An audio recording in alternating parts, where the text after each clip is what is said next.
Okay, let me start by saying that I'm not a mental health professional. I don't have any kind of education formally in these subjects. So if you genuinely feel like you've had an experience that lines up with all of this, don't take this as me trying to discredit that in any way. All I'm doing here is recognizing trends. Okay? And one of the most blatant trends of the last decade or so is the increasing amount of people that are referring to other people as narcissists. And this is a very suspicious thing to a person like me. Why all of a sudden are people calling everyone narcissists? Why do I hear so many people saying that they had met all kinds of different narcissists and they've been greatly impacted by them? And does that track with the reality of the situation, in other words? Accordingly, I did a little bit of research into this, and as you can see up on the screen here, I typed into my search engine, percentage of narcissists in world population. And the first result that comes up here is reality. Acting narcissistic is part of the human condition. Narcissistic personality disorder is classed as a disorder because it is marked by extreme narcissistic symptoms. The reality is NPD isn't common. It only affects between 0.5% and 1% of the general population. In other words, if there are 8 billion people in the world right now, 1% of 8 billion is 80 million. Or if you go with the 0.5% figure, it would be half of that. So 40 million out of 8 billion. Obviously, 40 million to 80 million people is a lot of people. I mean, that's a number that we really can't even comprehend, in the same way that you can't even comprehend how much $40 million would be if it was put in pallets of cash in front of you. You have no concept of just how big that would look if someone actually did that. It's a lot. And when you individuate that and personify it to a person each, that's a lot of people that you would be looking at. So it's definitely something that is a problem that exists within people. However, given that the 80 million is out of 8 billion, which is a number that you can't even fathom in a way that dwarfs how you can't fathom 80 million, putting that number within the context of 8 billion necessitates the conclusion that it's very unlikely that you have ever even come across a legitimate person who has been diagnosed clinically with NPD. For example, if you went out in public, and let's say you went into a store of some kind, and at the very moment you walked into the store, you were the 200th person that walked in there. If 0.5% of the world's population on average has this disorder, that means 1 out of all 200 people in that store would have it. If it's 1%, that goes up to 2 people out of the 200 would have it, or it means 1 out of 100 would have it. Now we could say, all right, that's a store. We're talking about the internet here, where theoretically everyone from all over the world can interact, which might increase our chances that we came across someone with this disorder. And maybe that's true. I don't know. We'd have to compare the number of people you actually interact with on the internet with the number of people you actually interact with in public in your real life to get an idea of that. But because every person you interact with in public has the device in their hand or in their pocket that can connect them to the internet, we can assume it's roughly the same thing. And then maybe add a little bit more likelihood that you would run across someone like this on the internet, just because that expands your personal circle. And likewise increases the chances that you would interact with somebody that you otherwise would never come into contact with. But still, in comparison to the actual number of people that exist on this planet currently, there is a very, very, very small number of people that actually have this issue going on. But you wouldn't know that if you've been on the internet for a long time. For example, This is from No Stupid Questions on Reddit.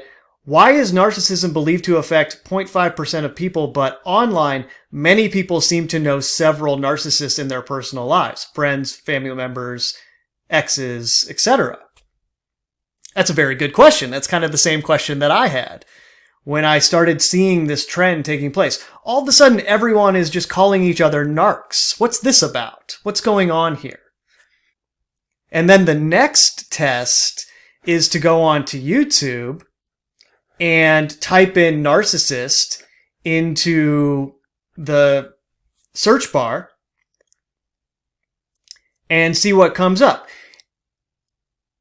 What you find, without going through every single result, I will summarize, is that the term narcissist gets an outrageous amount of views compared to other terms that you might search.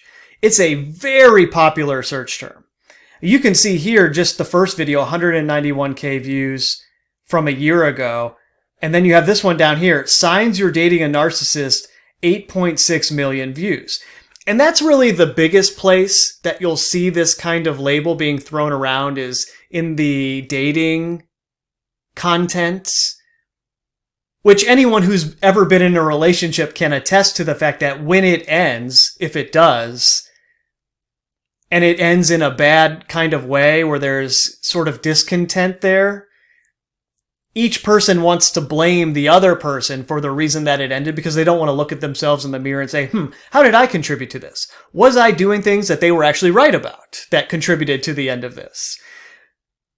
Meaning it's much more convenient for you and your identity and everything you believe about yourself to have this thing that you can latch onto and point your finger at the other person and say, oh yeah, they were a narcissist. That's why we broke up. Yeah, that's it. So it's become really popular in that context, which is why a video with the title Signs You're Dating a Narcissist would have 9 million views over 5 years.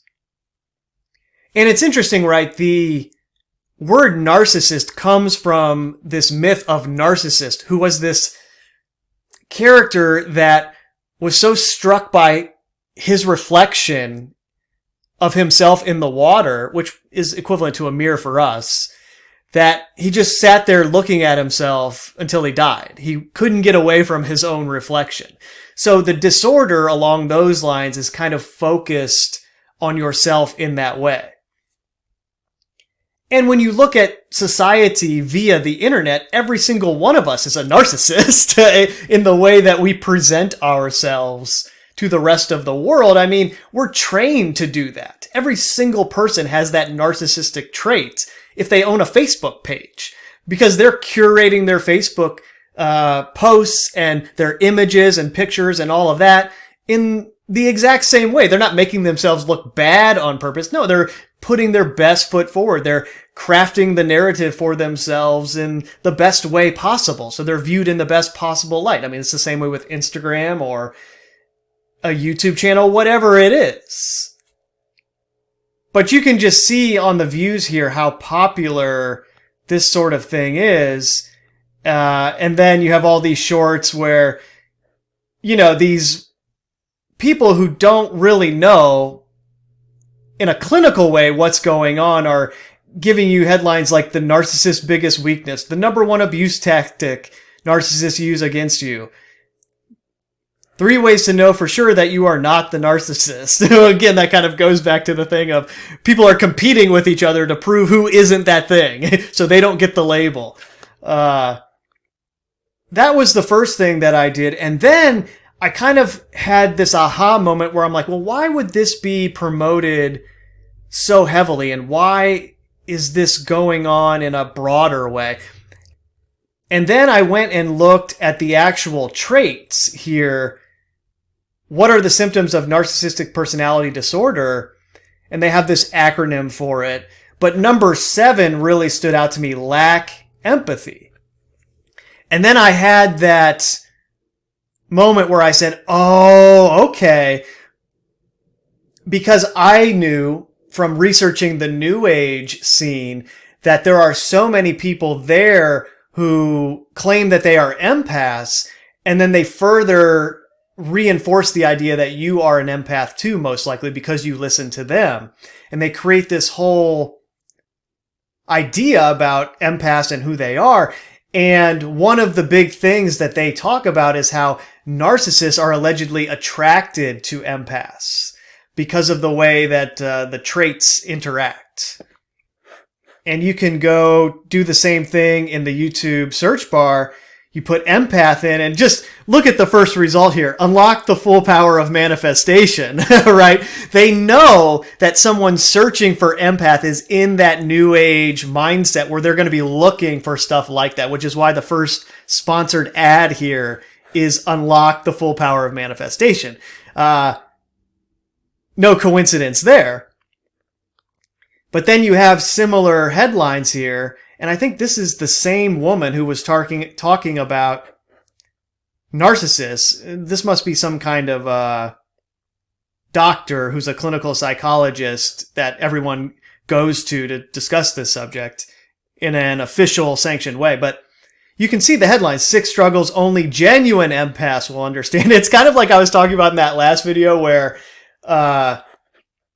you have the Christians arguing amongst themselves about who is the real Christian and who's the lukewarm Christian when compared to the real one. And this is like the empaths have the same internal war going on in their scene, in the New Age scene, where they argue amongst themselves about who's the real empath and who is faking it. But you can see 6 struggles only genuine empaths will understand. They have content that's designed to get you sucked into it, trying to figure out if you're that thing. And I'm sure when you go into the video and see what the 6 traits are, or the 6 struggles in this case are, it'll be very broad and wide-ranging in its applicability so that it includes the most possible amount of people, which then raises the views and raises the interaction, the likes and the comments, which boosts you in the algorithm, which then boosts your channel, especially if you're trying to make money off of this type of thing. Then you run into a situation where everyone thinks they're this thing called the empath, and they think they're under attack from this thing called the narcissist, right? So you have this huge boom in both empath content and narcissist content. And it's kind of going back and forth supporting each other. The content creators on both of those sides of it. And then the second ad down here, unlock the power of instant manifestation. Oh, yes, and then, of course, you have Teal Swan here in the middle telling you what an empath is. I won't go into any more detail about that. It speaks for itself. How to tell if a narcissist is faking effective empathy. Then you have the people selling you the empathy stuff, warning you about how those villains in your life, those narcissists, are going to be faking being you to get close to you. And it's just this weird, perverse thing where it's destabilizing personal relationships. When you're looking at your own family through the lens of what you've been taught on YouTube in this way, thinking, hold on a second, are they narcissists? I think they might be.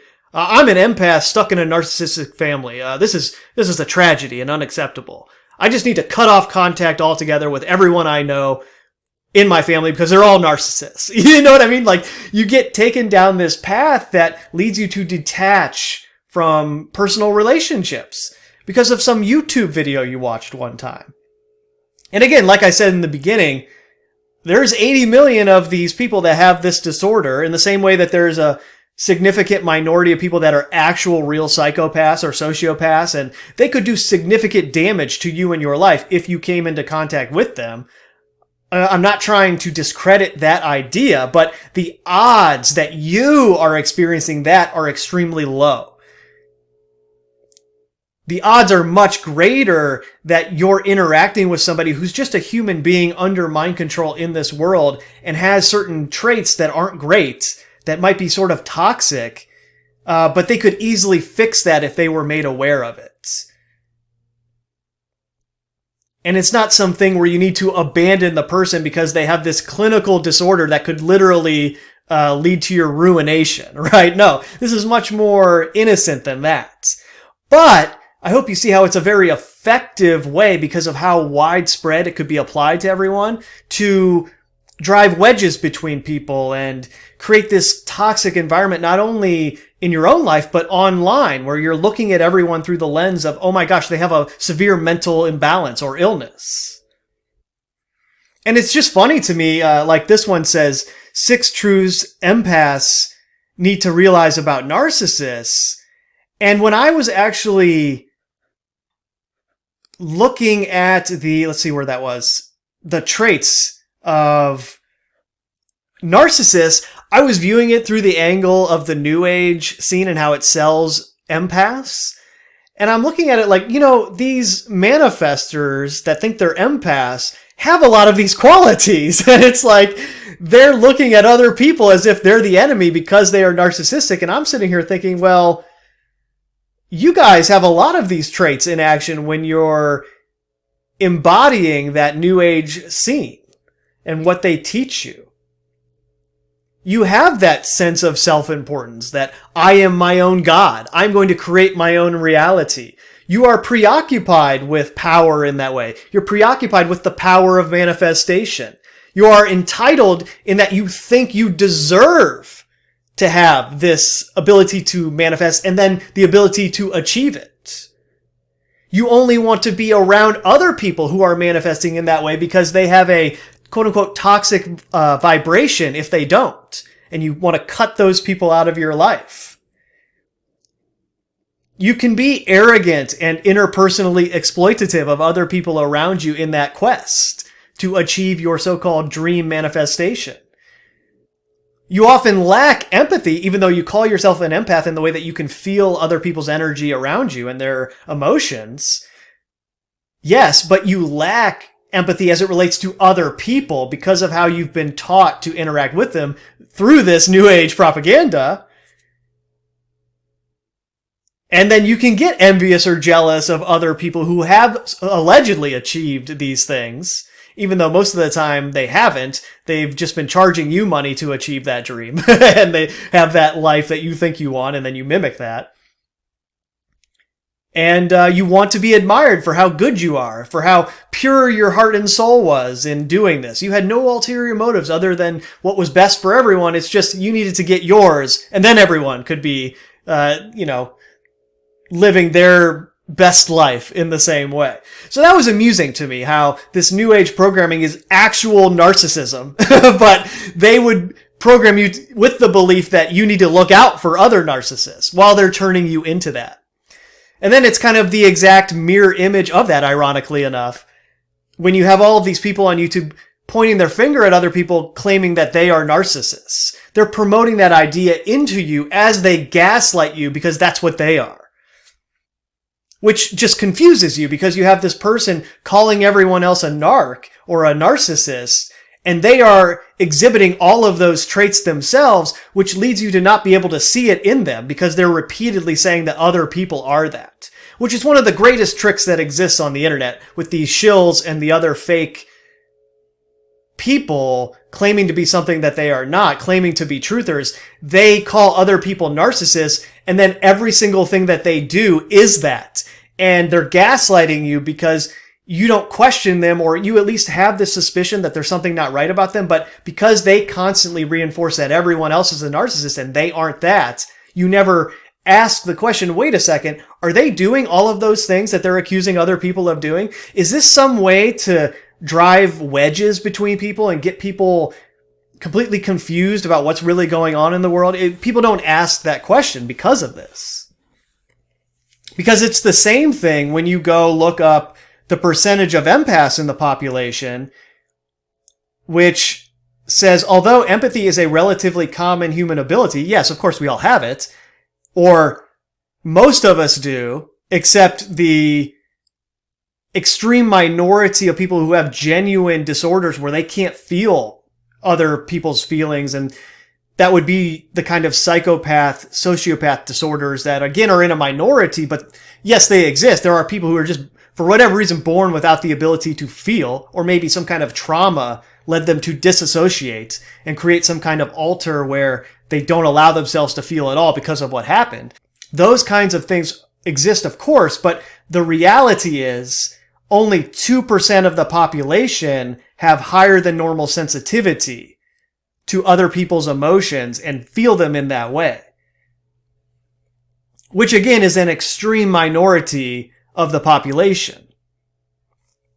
Now, there is other research out there which claims that around 15 to 20% of the population is actually higher sensitivity in terms of empathy, meaning they can feel things not like the 2% can feel it, but they have a heightened sensitivity to these kinds of things and they can feel more than other people. So in that sense, there probably are more genuine empaths who can feel more than other people than there are genuine narcissists. I mean, if we're thinking in terms of a spectrum, but at the same time, like I was going into about narcissists and the mirror, I mean, social media is the embodiment of narcissists, right? Social media is that thing. And if you get caught up into it in the same way that you get caught up into the rat race in society and keeping up with everybody who's playing that game, trying to succeed, quote unquote, you will take on a lot of these characteristics. But that doesn't mean that you have some kind of mental disorder that would be clinically diagnosed. It just means you're taking on traits as a result of mind control. And there's a big difference there. And indeed, if empathy is anything, it would be that, what I just described, being able to understand a condition for what it is and not blaming the person who has the condition. Which isn't what any of this stuff on the internet does. No, it's, oh, that person's a narcissist, they're evil.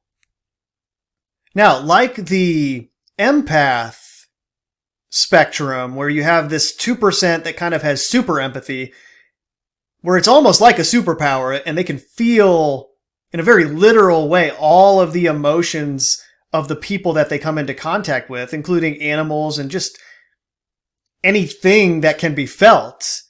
And then you have the 15 to 20% of the population that is highly sensitive, just not on that level, but yes, a little more sensitive than the average.